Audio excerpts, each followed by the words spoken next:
Bão số 3 có sức gió mạnh nhất thế giới. Bão số 3 có sức gió mạnh nhất thế giới ghi nhận đến thời điểm hiện tại năm 2024. Khi có mặt tại Hải Phòng, chứng kiến cảnh gió bão quét qua đây, tôi thấy không khác gì những bộ phim bom tấn về chiến tranh. Thứ trưởng Bộ Nông nghiệp Phát triển Nông thôn Nguyễn Hoàng Hiệp cho biết. Theo đó, sáng mùng 9 tháng 9, tại Bộ Nông nghiệp và Phát triển Nông thôn đã diễn ra cuộc họp chia sẻ thông tin thiên tai khẩn cấp về cơn bão số 3. Trực tiếp, Thứ trưởng Bộ Nông nghiệp Phát triển Nông thôn Nguyễn Hoàng Hiệp chủ trì cuộc họp. Thông tin tại cuộc họp, Thứ trưởng Bộ Nông nghiệp Phát triển Nông thôn Nguyễn Hoàng Hiệp cho biết bão Yazi là cơn bão lịch sử đổ bộ miền Bắc và phá vỡ nhiều kỷ lục. Đây là cơn bão có sức gió mạnh nhất thế giới ghi nhận đến thời điểm hiện tại năm 2024, là cơn bão mạnh nhất đổ bộ vào Biển Đông trong vòng 30 năm qua. Cấp độ tăng cấp của bão Yazi cũng là nhanh nhất trong lịch sử các cơn bão đi vào Việt Nam, trong vòng 8 tiếng đã tăng lên 4 cấp, cấp 12, cấp 16. Đây cũng là cơn bão có thời gian hoành hành trên đất liền của Việt Nam dài nhất từ trước đến nay. Thứ trưởng Bộ Nông nghiệp Phát triển Nông thôn nói, khi chúng tôi có mặt tại Hải Phòng, chứng kiến cảnh gió bão quét qua đây, tôi thấy không khác gì những bộ phim bom tấn về chiến tranh, mái tôn, các vật dụng khác bay trên bầu trời rất khủng khiếp.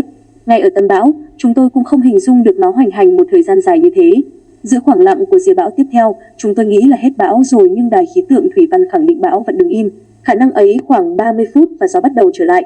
Thống kê đến thời điểm hiện tại, bão Yazi đã làm 26 người chết và mất tích, 247 người bị thương.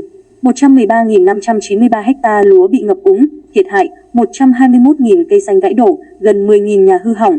Mặc dù bão đã đi qua, nhưng ở miền Bắc vẫn còn mưa lớn, tiềm ẩn lũ quét, sạt lở đất rất cao.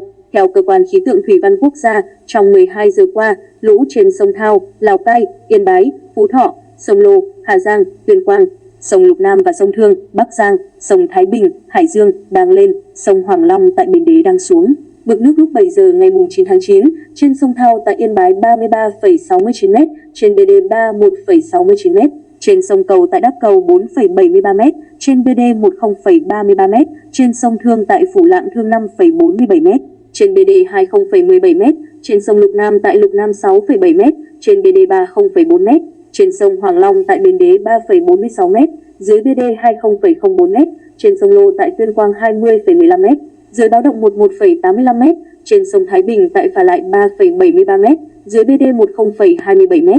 Dự báo, trong mùng 6 tháng 12, giờ tới lũ trên sông Lục Nam sẽ biến đổi chậm và đạt đỉnh ở mức 6,8 m vào trưa nay. Trên BD 30,5 m sau xuống, lũ trên sông Lô tại Tuyên Quang tiếp tục lên nhanh. Lũ trên sông Thao tại Lào Cai, Yên Bái và Phú Thọ tiếp tục lên chậm. Đỉnh lũ tại Yên Bái ở mức 34,0 m, trên BD 32 m vào chiều nay sau đó giảm. Lũ trên sông Cầu, sông Thương và sông Thái Bình tiếp tục lên. Lũ trên sông Hoàng Long tại Bến Đế tiếp tục xuống mức báo động 1. Trong 12 đến 24 giờ tới lũ trên sông Lục Nam sẽ xuống mức báo động 2. Lũ trên sông Lô tại Tuyên Quang tiếp tục lên nhanh vượt mức báo động 1. Lũ trên sông Thao tại Lào Cai, Yên Bái sẽ biến đổi chậm, tại Phú Thọ tiếp tục lên chậm đạt trên mức BD 1. Lũ trên sông Cầu, sông Thương, trên sông Thái Bình tiếp tục lên. Lũ trên sông Hoàng Long tại Bến Đế tiếp tục xuống dưới mức BD 1. Cơ quan khí tượng cũng cảnh báo, từ nay 9/9 đến 11 tháng 9, trên các sông khác ở khu vực Bắc Bộ xuất hiện một đợt lũ. Trong đợt lũ này, đỉnh lũ trên các sông nhỏ tại các tỉnh miền núi phía Bắc, đặc biệt tại các tỉnh Lạng Sơn, Cao Bằng, Bắc Kạn, Bắc Giang, Lào Cai, Yên Bái, Hòa Bình, Sơn La lên mức BD 2/BD3, có sông trên báo động 3. Mực nước hạ lưu sông Hồng tại Hà Nội sẽ lên nhanh, Thủy điện Hòa Bình vận hành mở cửa xả đáy số 2. Thủy điện Tuyên Quang mở 3 cửa xả đáy nhưng vẫn ở mức dưới BD1.